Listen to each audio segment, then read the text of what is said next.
Amén. Bien, hermanos, pues vamos a abrir nuestras Biblias en el libro de Isaías. Por favor, profeta Isaías, capítulo 1. Isaías capítulo 1, verso 18. Este verso tiene que ver mucho con el acto que vamos a hacer de la Santa Cena. Hay una porción en la lectura que hacemos cuando compartimos la cena que dice: por tanto, pruébese cada uno a sí mismo, ¿verdad? Y coma así del pan y beba de la copa. Y bueno, el Señor está aquí también en el Antiguo Testamento haciendo un llamado muy puntual. Y dice así: venid luego, dice Jehová, y estemos a cuenta. Si vuestros pecados fueren como la grana, como la nieve serán emblanquecidos.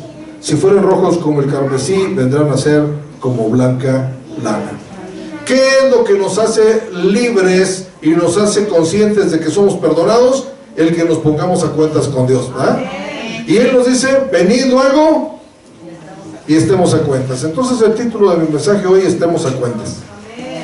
Estemos a cuentas. La rendición de cuentas es un asunto que no nos gusta a muchos, ¿verdad?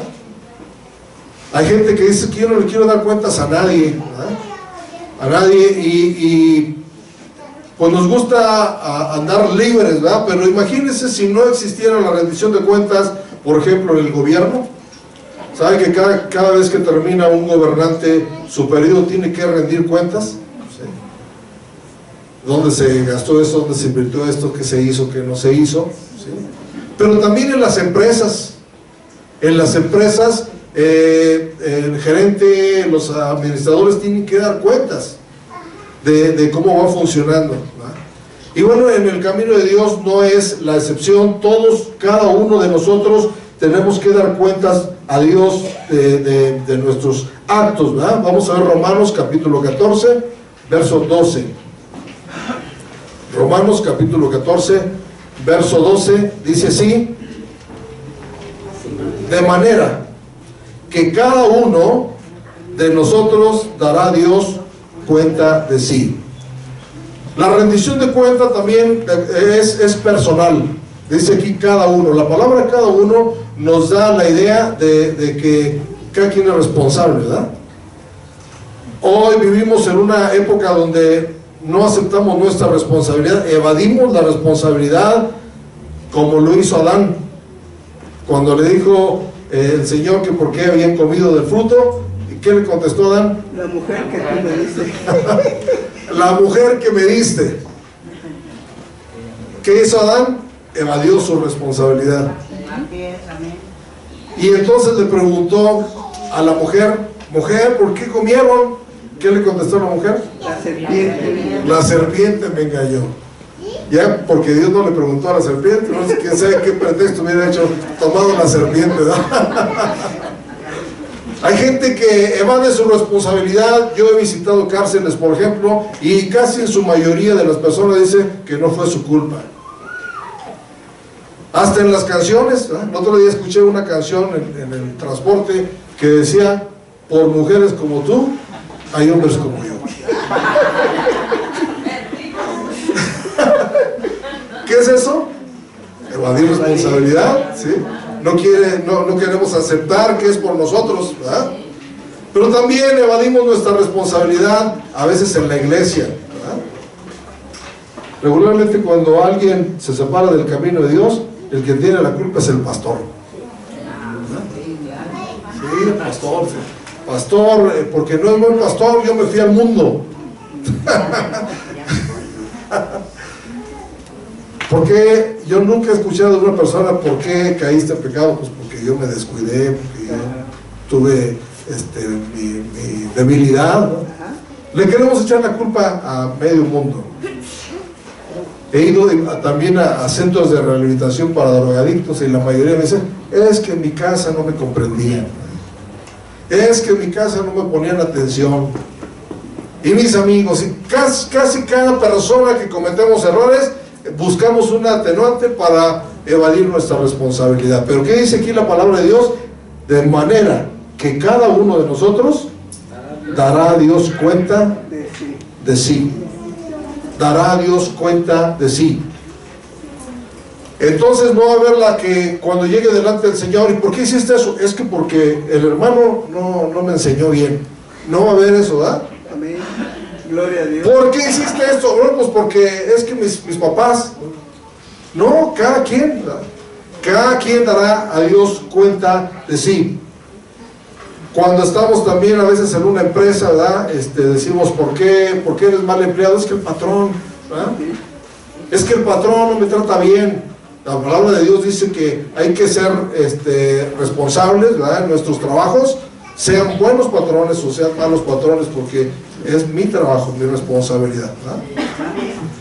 Como cristianos, hermanos, tenemos que aprender a ser responsables en todas las áreas que Dios nos ha puesto, en la familia, en los trabajos, en la escuela, con nuestro gobierno. También tenemos responsabilidad que Dios nos ha dejado. Y bueno, no se diga con Dios, ¿verdad? Dios es nuestro, el que nos ha encargado, ¿verdad? Las cosas. Vamos a mirar en el libro de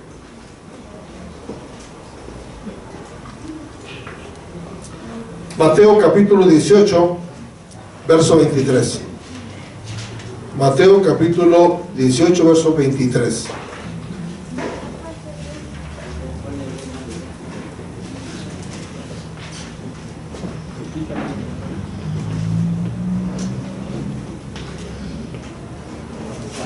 Dice así Mateo capítulo 18, verso 23: por lo cual el reino de los cielos es semejante a un rey que quiso hacer cuentas con sus siervos.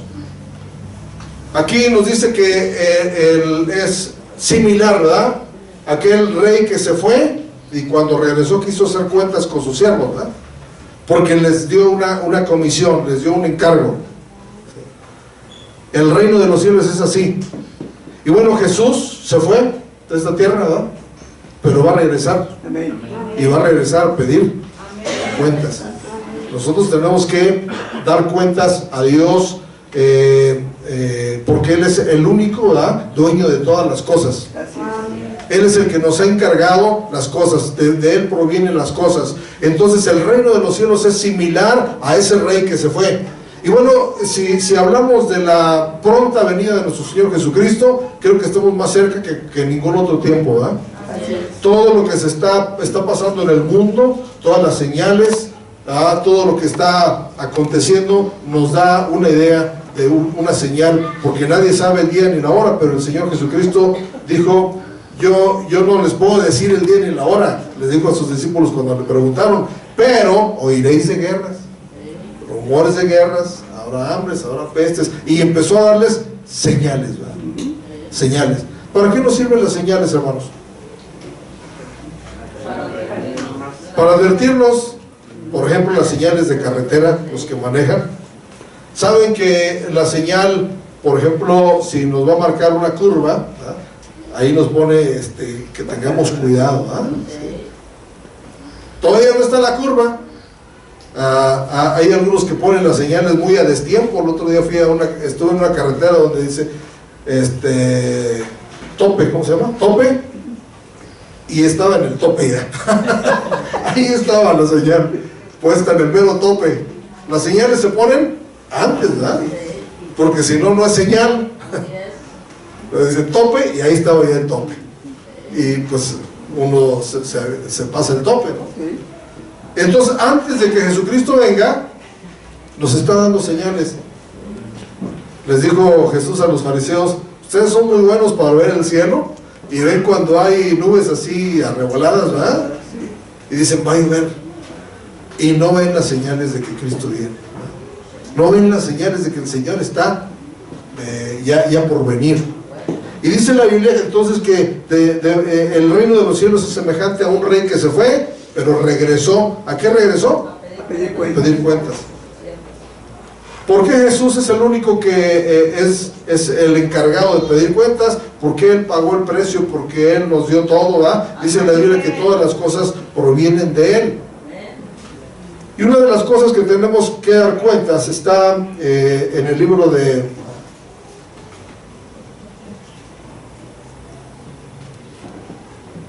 de Lucas capítulo 16, verso 2. Lucas capítulo 16, verso 2.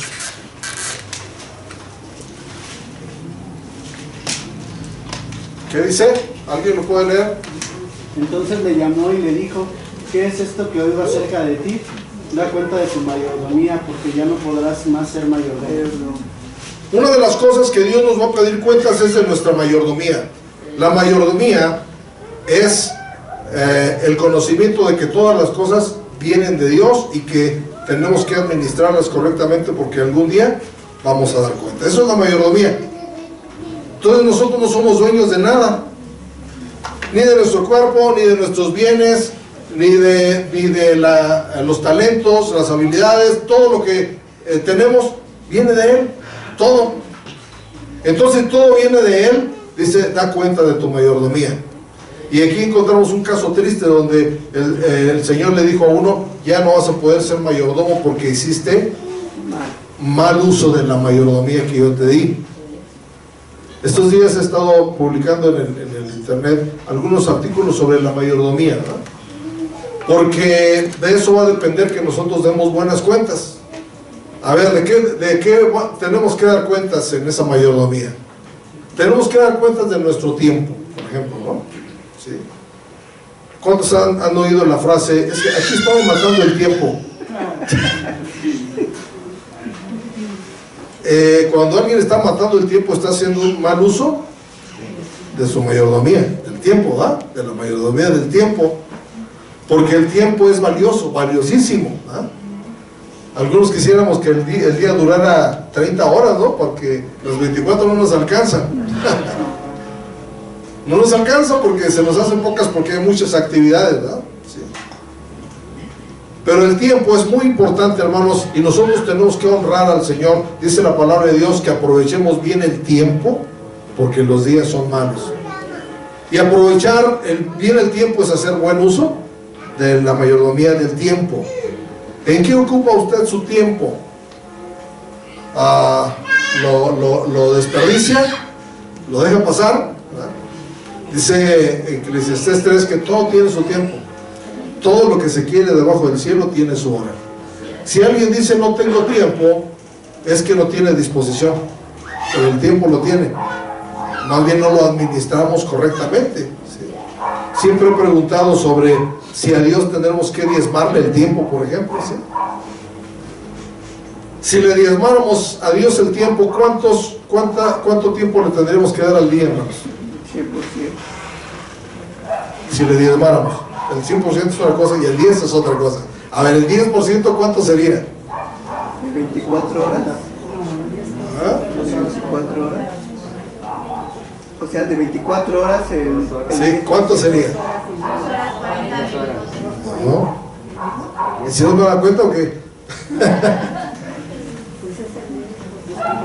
Pues ¿cuántos minutos trae la hora? Entonces, en 4 horas, ¿cuántos minutos son? 24, ¿verdad? Entonces, ¿cuánto sería? Ya los puse a hacer matemáticas, ¿eh? Creo que se les va a quemar el cerebro ahorita. Entonces serían 2 horas 24 minutos, ¿sí? No 40. 2 horas 20, hasta ya se los bajé, mira, se los dejé más baratos, ¿verdad? ¿Sí le damos 2 horas 24 minutos al Señor al día? Difícilmente, ¿verdad? Sí. Tal vez a la televisión sí. ¿Más? ¿No? ¿Más? ¿Tampoco? ¿A dormir? Bueno, tenemos que dormir, ¿verdad? Hasta extra, ¿no? Sí. El tiempo. Tenemos que darle la mayordomía de nuestro dinero. Tenemos que aprender a no malgastar, a gastar, porque el dinero proviene de Dios, ¿verdad? Proviene de Dios y hay que honrar a Dios con nuestros bienes, dice la Biblia, ¿verdad? Ser un buen mayordomo de nuestro dinero nos va a llevar a más, ¿verdad? Porque si se nos confía poco y somos fieles, dice, en lo poco fuiste fiel, en lo mucho te pondré. Dios sabe, ¿verdad? Cuando nosotros somos buenos mayordomos. También Dios nos ha puesto como mayordomos de nuestro cuerpo, por ejemplo. Y realmente hacemos mal uso de nuestro cuerpo porque no lo alimentamos correctamente. porque a veces lo trabajamos excesivamente, ¿verdad? Por eso ahora en Cristo tenemos que aprender de que hay que dejar las desveladas nada más porque sí, ¿verdad? Porque Dios nos dio un tiempo para dormir también, ¿verdad? Sí. Estamos siendo buenos mayordomos de nuestro cuerpo. Y bueno, en ese uso de la libertad, dice la Biblia que el que destruya el cuerpo de Dios, ¿qué le va a pasar? Dios lo destruirá a él. Dios lo destruirá a él. Sí. Por eso es que la gente no entiende, ¿verdad? Cuando alguien se vuelve al cristianismo y dice, ay, te metiste ahí te van a prohibir esto y esto. Y es que no, Dios no nos prohíbe, sino que ahora nos volvemos correctos administradores, ¿verdad? Si yo sé que el vino me va a hacer daño, pues entonces no debe de ser parte de mi gusto, ¿verdad? ¿Por qué? Porque puede destruir mi cuerpo. Y la gente está tan fuera de sí que hoy están las cajetillas, les ponen a alguien ahí muriéndose, ¿verdad? Un órgano vital deshaciéndose y sigue fumando, ¿no? Sí. Y no se diga en la sexualidad. Hacer mal uso de la sexualidad es pecar contra el cuerpo, dice la Biblia, ¿verdad? Pecar contra el cuerpo. Porque Dios puso un orden, ¿verdad? Para usar la sexualidad, que es el matrimonio. Y el matrimonio en el orden de Dios también, ¿verdad? Entonces Dios también nos da el cuerpo. ¿Qué cuentas le vamos a dar a Dios del cuerpo? Ese tema es muy largo. Yo podría tratar este tema aquí por varias horas, ¿verdad? Pero no es el tema principal, pero sí tenemos que dar cuentas delante de Dios. Dice el Salmo 139, mi embrión vieron tus ojos, y en tu libro estaban escritas todas las cosas que fueron luego formadas, sin faltar una de ellas. Entonces la persona que viene a este mundo ya trae un plan que Dios puso y cómo lo permitió. Si usted reniega de su sexo, por ejemplo, si reniega de ser hombre o de ser mujer, hay mujeres que dicen, yo porque no fui hombre, ¿verdad? Hay matrimonios que no quieren las niñas, ¿verdad? Sí. Que fuera niño. Que fuera niño, ¿verdad? Y no, pues eso no, delante de Dios no da, no vale, no, Dios no quiere eso, porque todos somos importantes delante de Dios ahora ya no hay ni hombre ni mujer, sino seres espirituales, ¿sí? Pero imagínese a alguien que llegue al cielo a dar cuentas de su cuerpo y diga, es que no me gustó que me hicieras hombre, me hice mujer. No hizo buen uso de su mayordomía. Aún nuestro color de piel, Dios lo tiene contemplado. Nunca reniegue de su color de piel. Así morenitos somos humanos, ¿verdad? Además los güeritos dicen que les pega más el cáncer de la piel, ¿verdad? Hay que justificarse, ya ven cómo lo estamos justificando. Hay un cantante por ahí famoso que se murió y que se quiso cambiar de color, ¿verdad? Michael Jackson. Ay, a ver, la hermana sabe, ¿no?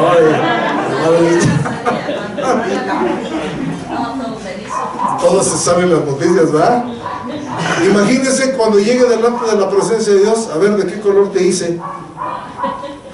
Pues que tú no eres, ¿verdad? Tú no eres. Hay una anécdota de un hombre que llegó al cielo, ¿verdad? Y le preguntó el ángel, ¿tu nombre? Leonardo DiCaprio. Pero era negro. Entonces va y le pregunta a otro ángel, oye, tengo una duda, ¿el Titanic se hundió o se quemó? Porque el que viene ahí que se dice Leonardo DiCaprio está moreno. Solamente una anécdota, ¿verdad? Pero ¿cómo vamos a dar cuentas delante de Dios? Pero también nuestros talentos, hermanos. Dios le ha dado a usted talento que tiene que poner a los pies de Jesús, porque también dice que al que le dio un talento, Dios tampoco nos exige de más. A uno le dio 10 talentos, otros 5 talentos y a otro un talento, ¿verdad? Entonces cada quien conforme a su capacidad debe de poner su talento a los pies de Jesús, porque ¿qué le pasó al que no usó su talento? Primero se lo quitaron y después dijo, échenlo para afuera. Échenlo fuera porque no hizo un correcto uso del talento, no produjo. Entonces nosotros tenemos que dar cuenta de todo eso, hermano. Tenemos que dar cuenta de la administración de todo lo que Dios nos ha permitido, lo que nos ha dado, porque el Señor le dijo a este hombre: da cuenta de tu mayordomía.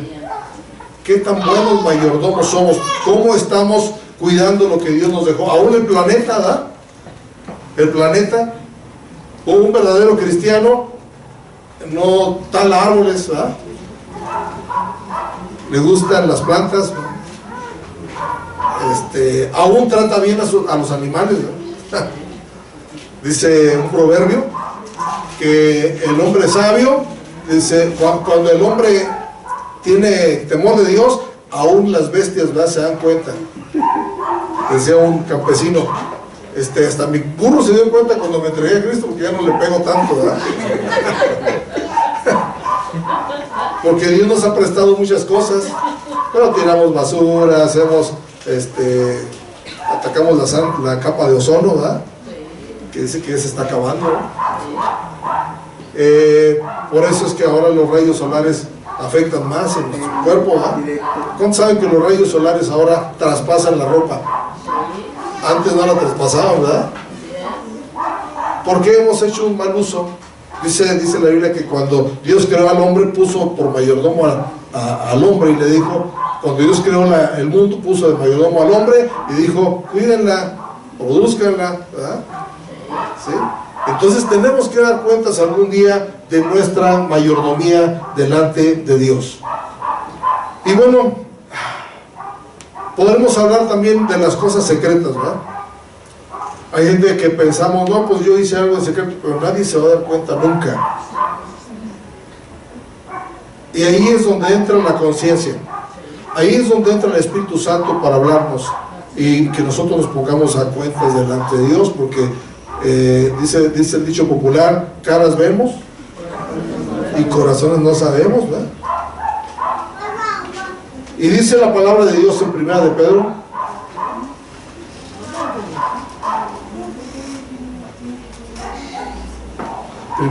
capítulo 4, verso 5.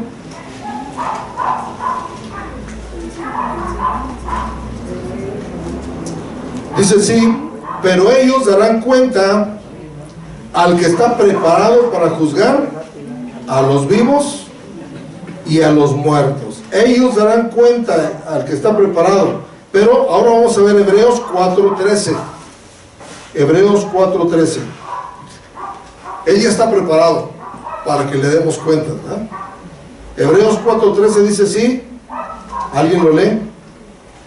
Y no hay cosa creada que no sea manifiesta en su presencia. Antes bien, todas las cosas están desnudas y abiertas a los ojos de aquel a quien tenemos que dar cuenta. Estamos como desnudos, dice, ¿verdad? En todas las áreas Dios nos conoce tal, no nos podemos esconder de Él. A los hombres los podemos engañar, ¿verdad? Y a veces dicen: ojalá que no se dé cuenta. Por ejemplo, hay algunos que quieren pasarse de mojados y oran: Señor, tápale los ojos al aduanal para que no me vean, ¿verdad? Yo no entiendo cómo hay personas que piden oración para que alguien pase de mojado. Es como decirle al Señor que violen la ley, ¿verdad?, de Estados Unidos. O los negocios, ¿verdad? Tenía un amigo que tenía un negocio y llegó un inspector y vio que no tenía las cosas en orden y se lo clausuró y estaba súper enojado. Le digo: ¿para qué te enojas? Pues no estabas bien, ¿verdad? A lo mejor Dios te está hablando para que vayas a enviar los papeles y tengas las cosas en orden, ¿sí?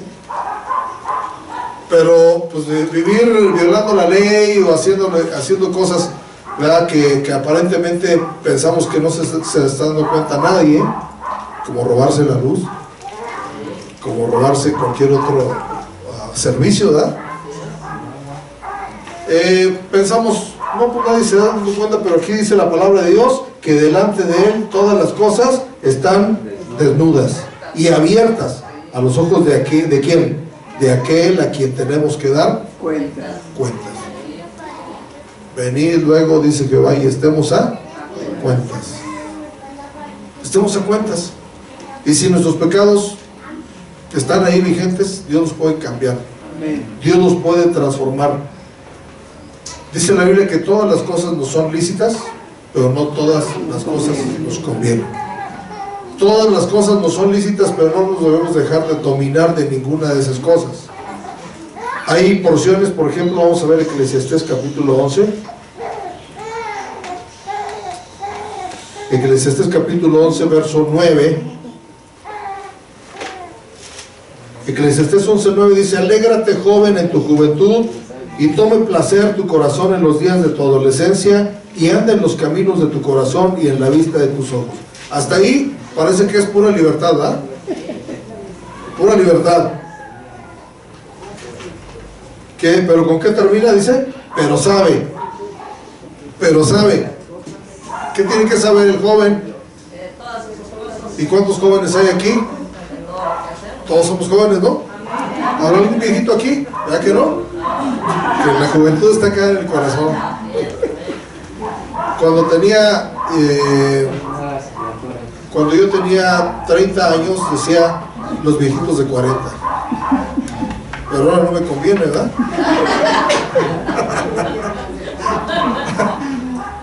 Ahora tengo que ir más allá, ¿no? Si no me incluyo ahí.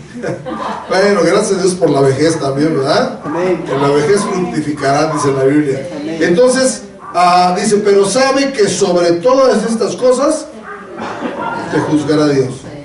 Hermano, es malo ir a esto, es malo hacer esto, es malo. Pues nomás piensa si vas a dar buenas cuentas cuando estés delante de Dios. Nomás piensa en eso, ¿verdad? Yo no te puedo decir que es bueno, que es malo, porque dice la Biblia que no hay nada malo para el bueno, ¿verdad? Cuando alguien es bueno, para él no es nada malo. Pero otros tienen la mente tan maleada que para ellos todo es malo, ¿sí? Todo es malo. Y al pasar el tiempo nos volvemos más maliciosos nosotros, ¿verdad? ¿Sí? Que la mente tan limpia de los jóvenes. Aquí les comentaba la otra vez de un jovencito adolescente que se sentó hasta el frente de la iglesia, y se sentó y cruzó su pie y estaba así. Y pasa un diácono viejo de esos gruñones que parecen policías, ¿verdad? En vez de ser amable, ¿verdad? Y le avienta el pie y dice: baje ese pie, que no está en el cine. Y el jovencito se le comenta: yo nunca he ido al cine. ¿Quién era el malicioso? ¿Verdad que sí? Pues todos somos jóvenes, pero sabe que sobre todas estas cosas te juzgará Dios. Entonces nosotros debemos de tener esa conciencia, hermanos, de que tenemos libertad en Cristo, pero que no usemos esa libertad de tal modo que se vuelva libertinaje, sino que cada vez que vamos a hacer un acto pensemos: ¿qué cuentas le voy a dar a Dios de esto, verdad? ¿Cómo administré mi cuerpo? ¿Cómo administré mi dinero? ¿Cómo administré mi talento? ¿Cómo administré la tierra que Dios me prestó? ¿Los bienes que Dios nos prestó? Si Dios le dio bienes de esta tierra, como casas, coches y todo eso, también tenemos que ser buenos mayordomos. Tenemos que, si usted tiene un automóvil, tenemos que cumplir con los pagos, ¿verdad? ¿Sí? Si tiene una casa, pues también hay que pagar el predio y todas esas cosas que son parte del cuidado, de la buena administración que tenemos que tener, ¿verdad? Y bueno, metiéndome un poquito a lo de los coches, ¿no? Hoy es muy difícil, ¿verdad? La corrupción en los centros de verificación, ¿verdad? Que aunque el coche vaya bien, le ponen una traba y dice: pero no pasó. Entonces ya la gente está acostumbrada a ¿qué? ¿Cómo le llaman? El brinco le llaman, ¿verdad? El brinco, ¿sí? Entonces ahora, aunque vaya bien el coche, hay que decirle: pues ahí te va el brinco, ¿no? Pero nosotros en nuestra conciencia debemos saber que nuestro coche esté bien. No dé el brinco usted porque ande echando un montón de humo, ¿verdad? Porque estamos afectando el medio ambiente, ¿verdad? La tierra que Dios nos prestó, ¿sí? Entonces que no quede en nosotros, ¿sí? Que no quede en nosotros, que hagamos las cosas de una forma correcta y para Dios. Pero sabe que sobre todas esas cosas te juzgará Dios. Y después, en el siguiente versículo ahí mismo de Eclesiastés 9, le dice al joven: quita pues de tu corazón el enojo. ¿Qué más dice? aparta de tu carne el mal, porque la adolescencia y la juventud son vanidad, van a pasar, es decir, ¿no? Alguien dijo que la juventud es una enfermedad que se cura con el tiempo. ¿Están de acuerdo conmigo?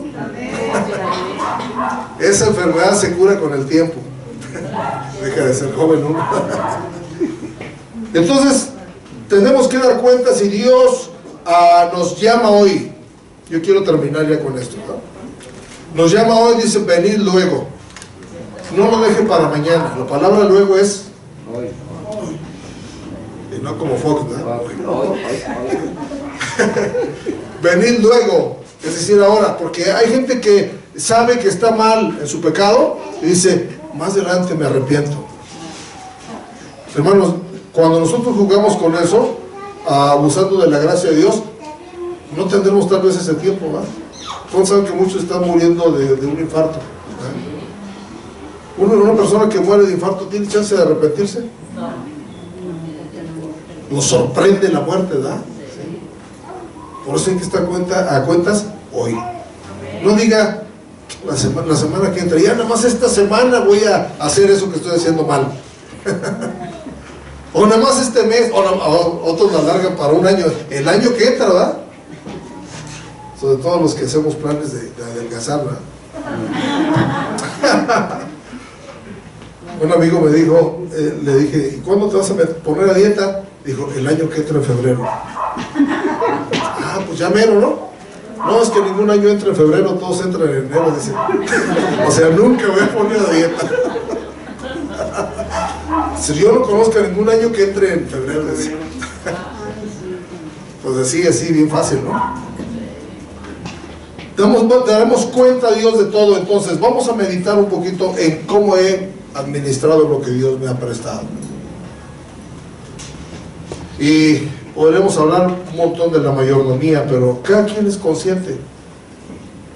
Regularmente hacemos mal uso, por ejemplo, de los ojos. ¿Cómo saben que somos responsables de lo que vemos, verdad? ¿Sí? Y a veces nos afectamos más de la vista porque hemos dedicado más tiempo a mirar la televisión y cosas así, ¿verdad? Que nos han afectado, ¿no? ¿Sí? Entonces tenemos que ver cómo administro mis ojos. ¿Cómo administro mi comida? ¿Cómo administro mi ejercicio, ¿no? de mi cuerpo, ¿no? Todo tenemos que dar cuentas delante de Dios. De manera que cada uno de nosotros dará a Dios cuenta de sí. Todos nuestros actos, todos nuestros gustos, aún los pensamientos, aún lo oculto, ¿verdad?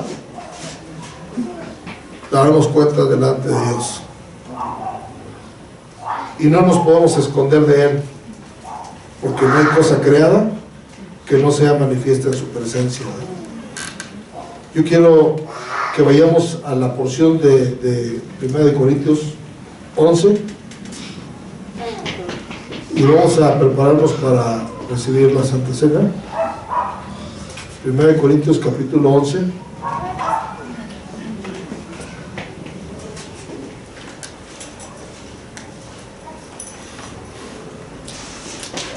Verso 23 en adelante dice así, porque yo recibí del Señor.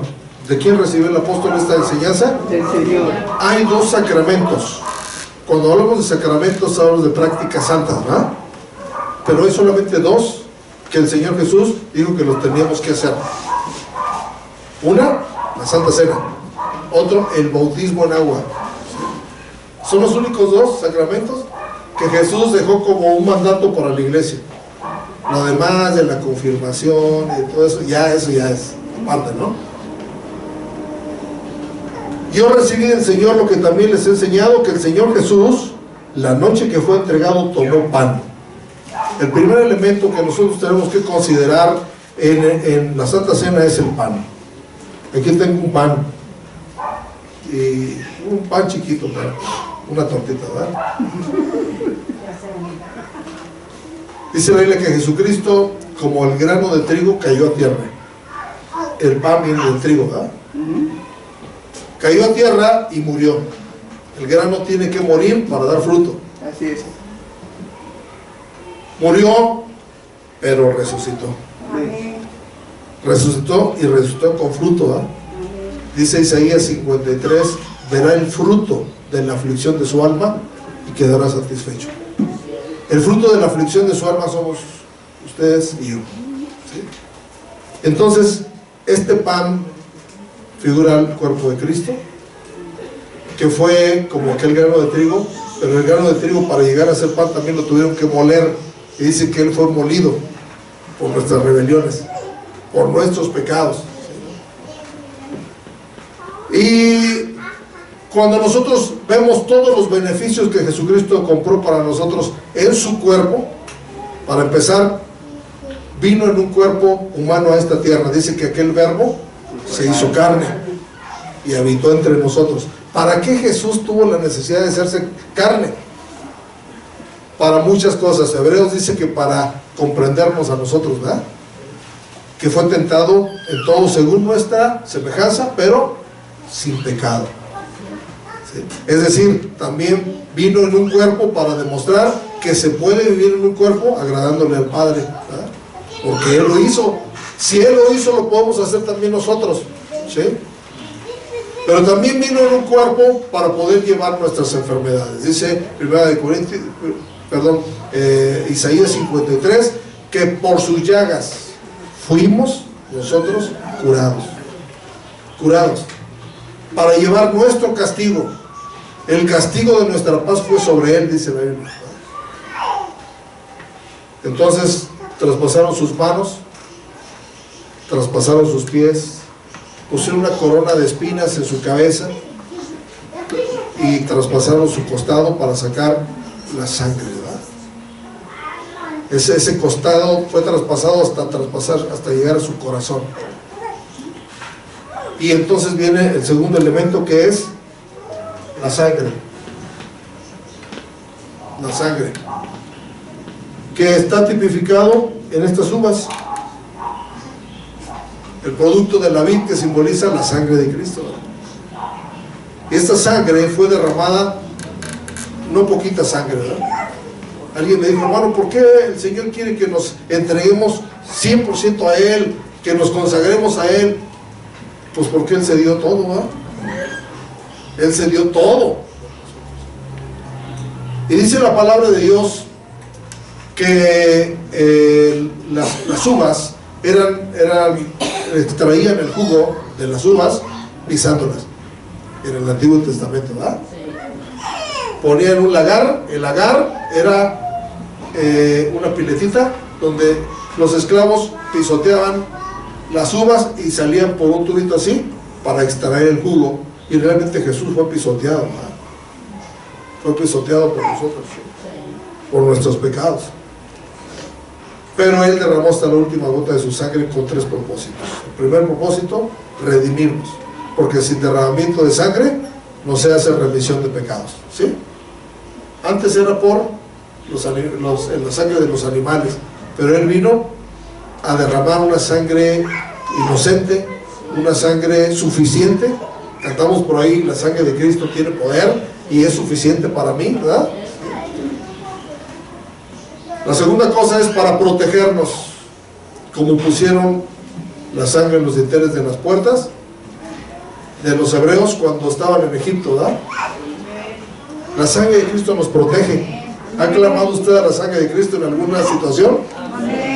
Yo he sido testigo de muchas personas que dan testimonio aún en accidentes cuando dicen la sangre de Cristo y viene la protección inmediatamente. Y la tercera cosa, para que en esa sangre fuéramos un solo linaje vencedor. Dice en el libro de Apocalipsis, ellos le han vencido por medio de la sangre. ¿Quiere vivir usted una vida en victoria? Tiene que echar mano de la sangre de Cristo. Porque si no, el enemigo llega fácilmente. ¿Sabe qué fue lo que ahuyentó a Satanás de Jesús? O lo que enojó a Satanás cuando Jesús murió. Su sangre. Su sangre, porque era la que limpiaba, purificaba, es la que sanaba, es la que hacía todo, la sangre, ¿verdad? ¿Por qué? Porque la vida está en la sangre. Y Jesús dio con su sangre su vida. Usted Y habiendo dado gracias, dice el verso 24, lo partió y dijo: tomad, comed, esto es mi cuerpo que por vosotros es partido, haced esto en memoria de mí. Asimismo tomó también la copa después de haber cenado, diciendo: esta copa es el nuevo pacto en mi sangre, haced esto todas las veces que la bebieres en memoria de mí. Así pues, todas las veces que comieres este pan y bebieres esta copa, la muerte del Señor anunciáis hasta que Él venga. De manera que cualquiera que comiera este pan o bebiera esta copa del Señor indignamente será culpado del cuerpo y de la sangre del Señor. Por tanto, ¿qué dice? Pruébese, estemos a cuentas, ¿verdad? Pruébese cada uno a sí mismo. ¿Por qué a sí mismo? Pues porque uno es el que se conoce, ¿verdad? Dice que nadie conoce el Espíritu de Dios, ¿verdad? Más bien nadie conoce el Espíritu del hombre, sino el Espíritu que está en el hombre. Es decir, usted se conoce. Y cuando hablamos de cosas personales, podemos hablar de secretos también, ¿verdad? Que uno mismo sabe, ¿sí? Por eso dice: pruébese cada uno a sí mismo. Este es un acto de misericordia de parte de Dios, porque ¿qué maestro le dice: a ver, sácate una hojita y hazte tú tu examen? Entonces Dios está apelando a nuestra conciencia, está apelando a nuestra arrepentimiento, ¿verdad? Ver si es un arrepentimiento genuino, porque el que come y bebe indignamente sin discernir el cuerpo del Señor, juicio come y bebe para sí. Hoy hemos discernido el cuerpo del Señor, hemos visto por qué Jesús tuvo que hacer todo esto, hemos entendido. Discernir es entender, comprender, ¿verdad? Sí. Hemos entendido por qué Cristo vino a morir por nosotros en la cruz del Calvario, y fue exclusivamente para beneficiarnos a nosotros. Yo voy a pedir que se pongan en pie todos, por favor. Dice el verso 31: si pues nos examinásemos a nosotros mismos, no seríamos juzgados. Hay una oportunidad. Verso 31: si pues nos examinamos a nosotros mismos, no seríamos juzgados. Dios no quiere que usted entre en juicio, más bien quiere que entre en reflexión, ¿verdad? Que usted medite. Y ahí en secreto, cierre sus ojos por un momento y díganle al Señor: Señor, ayúdame, revélame por tu Espíritu Santo alguna cosa que te ha ofendido y que yo necesito pedir perdón hoy. Yo necesito reconciliarme contigo, Señor. Necesito ponerme a cuentas contigo, Señor. Y de seguro nuestros pecados van a ser transformados. De ese pecado de otro color, van a ser como la blanca lana, dice. Van a ser quitados de nuestra vida. Y cuando usted y yo podemos experimentar el perdón, podemos experimentar la felicidad. Porque realmente la condenación no nos beneficia para nada, al contrario. Hay gente que vive condenado. La religión y la vida religiosa, aún dentro de las iglesias cristianas, solamente está condenando a la gente. Y todo el tiempo está uno, ay, no me vaya a castigar Dios, y que no me vaya a castigar Dios. Y eso trae, en vez de tener la confianza de acercarnos, nos aleja. Pero aún este acto no es un acto de condenación, es un acto de comunión. El Señor dice: pruébese y tome. No dice: pruébese y si haya falta no tome. Pruébese, porque ya probándose usted puede pedir perdón. Probándome yo puedo pedir perdón. Y hay un canto que dice: lávame en tu sangre, Salvador, límpiame de toda mi maldad, traigo a ti mi vida para ser Señor tuya por la eternidad. Ese es exactamente lo que queremos hacer hoy. Voy a dejar un minutito para que meditemos individualmente y nos pongamos a cuentas con el Señor. ¿Qué les parece? Cierre sus ojos y está usted y Dios nada más.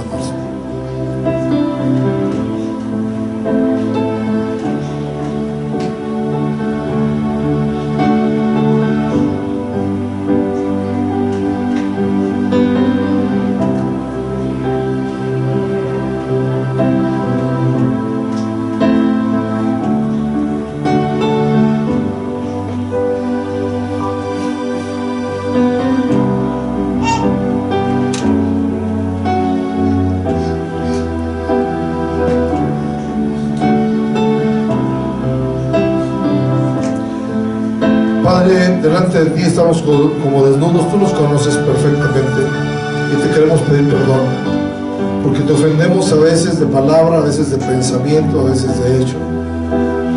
Pero hoy queremos, Padre Celestial, pedirte que nos perdones y que nos hagas, Señor, aceptos para entrar en tu presencia, sentarnos a tu mesa, comer de este pan, Señor, reconciliados contigo, beber de esta copa con la seguridad de que hemos sido perdonados.